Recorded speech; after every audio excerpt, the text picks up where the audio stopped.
হচ্ছে ফতোয়ায়ে আলমগীর সহ অসংখ্য সহিহ হাদিস শরীফের কিতাব। এরপরে আসুন আমাদের সামনে হায়েজ, নিফাস ও ইস্তেহাজার বিবরণ। আমরা হায়েজ নিফাক সম্পর্কে মহিলাদের যে সমস্ত সমস্যার মধ্যে জর্জরিত হই, আমরা বুঝতে পারি না যে কোনটা হায়েজ, কোনটা নিফাস ও ইস্তেহাজার কোনটা।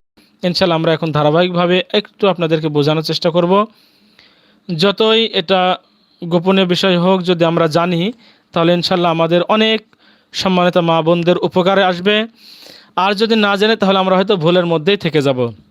এই কারণে আজকে আপনার প্রয়োজন হচ্ছে না, কিন্তু কালকে আপনার মেয়ের প্রয়োজন হতে পারে, অথবা পরশুদিন আপনার নাতনির প্রয়োজন হতে পারে, অথবা আপনার পাড়া প্রতিবেশী কোনো বন্ধু বান্ধবের স্ত্রীর প্রয়োজন হতে পারে। এক কথায় আপনি যদি জেনে থাকেন তাহলে আপনি আপনার স্ত্রীকে শিক্ষা দিতে পারবেন, আপনার স্ত্রী আপনার মেয়েকে শিক্ষা দিতে পারবে, আপনি আপনার বন্ধুকে বললে আপনার বন্ধু তার স্ত্রীকে শিক্ষা দিতে পারবে এবং আমল করতে পারবে। এক কথায় আমরা যদি ইসলামটাকে জানি নিজে, তাহলে আমরা আরেকজনকে বলতে পারবো।